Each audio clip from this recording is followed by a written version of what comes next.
Tell me this, do startups attract startups? And are this sort of new crop of startup brands, are they behaving perhaps differently from more legacy clients that you've worked with? I've heard some horror stories on both sides. Yeah, there are horror stories everywhere. Yeah, so I mean, what's your take on that? I mean, do you see what PG, you said that soulmate energy, you know, are you finding some patterns there? I'll ask all of you and maybe think about it. So I think it's just people who have studied marketing versus people who have not studied marketing. I think that's the way I see the difference between the legacy companies and the startup ecosystem. And one of the reasons that, and again, we felt that our business model was probably something that connects, was because I think India is an ecosystem of startup founders. Marketing is not something that's second nature to Indian founders, unlike the West. In the US, the founders are very marketing savvy themselves. Versus in India, the founders are a little more focused on product, focused on building what they're, you know, they're... I mean, I would agree. Have you seen Dipendra Goyal? He's like a marketing genius. But that's an exception. Yeah, so you know, those are rarities. Like Ashish has done some great work with a recent founder and stuff. But in general, marketing is not something that comes is second nature. So there is a lot of, they just punt their way through. And if there is somebody who can kind of hold their hand and walk them through that process, then it's helpful. But that said, it is, so now there are both ways, right? Like there is, in the legacy world, there is a lot more structure, a lot more process, lot more, there are ways of doing things that are defined. Which can be stifling. Which can be stifling. At times can also be, great things can come out of it. It cuts both ways, right? Similarly, I think here, a lot of that defining, that fundamental work is something that you have to bring to the table as well, along with doing the work. Now, when IPL comes about, a lot of startups with money go shopping around and say, okay, we want famous ads. And then there are famous ads that get created. So that's different from, again, brand building in my view. So yeah, that's what is going on. Over the last, couple of years, we've seen a lot of founders extremely, super obsessive about product. They have 12 tabs open in their head and they're trying to figure out, how to go. But advertising is like barely 5% of how much makes up in their marketing or advertising. But they know that what they expect from it is so much more, right? So, and we kind of realized that they were coming to an agency, creative agency, too fast. Right? They were like, oh my God, there's so much work that we feel needs to get done at a basic marketing, positioning level, etc. And those were the clients who we feel worst about turning down have been founders. Because we're like, man, like, oh, I see you. Yes, I feel you. Also, the biggest service that one can do now, and that's where the business model itself comes into question, right? Like now, if somebody comes to you and says, you're running an advertising agency, hey, I want an IPL campaign. If you're not able to tell that company saying, listen, don't do it. It's you're walking into hell. Because if you don't have X amount of money and you're going to, randomly create an IPL campaign and put it out there, which very few people are going to see, it's not going to move the needle for the company. And that's money that company might never be able to recover from. Who's going to tell them that? It's very important to actually say, listen, don't do this. You're not ready for it yet. Right. Because you need to, sometimes we actually go ahead and... I was going to ask you also, I was going to ask you because you've been very quiet right now in this part of the discussion. Right. No, I see good things about both sides of the story, right? The startup, founder-led kind of companies, and there are legacy companies who've been doing this for decades together and all of that.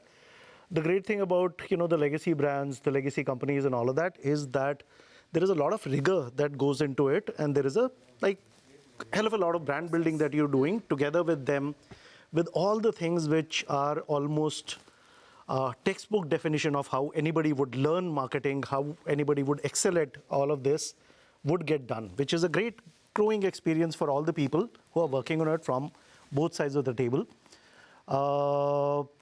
But the value that more often than not that they seek from their partners and the teams working on it is incremental. Now, the moment you switch to the other side, incremental just doesn't cut it, right? So they want, I've got like, 20 crores, I'm going on, whatever, IPL, EPL, whatever the hell else. मेरे को 100 crore का item number चाहिए. Right, मेरे को 20 crores just is definitely, right? You go to IPL with like, 5 crores, 10 crores, 20 crores, it's just not going to like really cut it. So I want like seriously a big bang with the monies that I've got. They have a higher appetite for risk. They have a higher appetite for doing stuff which would get larger number of people into the box. So there is अलग-अलग तरह के रस है, थोड़ा सा mix fruit juice, थोड़ा सा गंगा जमुना, सबके मजे लेने चाहिए. I don't think startups are contacting startups. To answer your very first question, no, I don't think they are. I think in the Startups are? contacting startups. It's Okay. not like Not because true. we are 1.5 years old. Sure. There's only one yeah, company they're is like, coming we to need us. to compensate for our lack of experience. So it's not, there's no bullseye, oh, this person does only this kind of work or this setup does only this kind of work. I don't think it's that. You build a certain, I mean, you have a repertoire and basis that, I mean, for us, we don't even, it's not just about the work. We start well before the work sometimes. We've actually parallelly written briefs with the marketing team and then even had a discussion about which is the right way to be going. So the what before the how, is something that we do. So it's in that's your name something- as well. It is in our name, actually, and that is exactly why.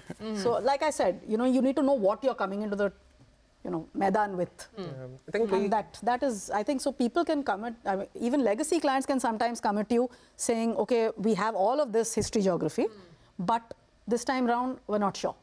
So how does that, what next, right? So much before you actually crack a campaign, right? Because today, creative is often seen as, in a lot of things, in the way it's becoming, it's commoditized, right? Everybody's That's a also creator. because, sorry to intrude, but I also believe that's also because I think most CMOs believe they can do the CCO's work today. No, and besides that, there's at every gully nukkad, there's somebody who's creating content, That's right? also Arun, That is the reality. to your ChatGPT this has made thing. it worse. Everybody thinks they're a writer. Sure, of course. just to Somebody's got to be counter putting to- that prompt though. Yeah. Somebody's got to be thinking. Yeah. So I think if you're not thinking, right, I mean, the person at the other end needs to know that you have the thinking cap that they need.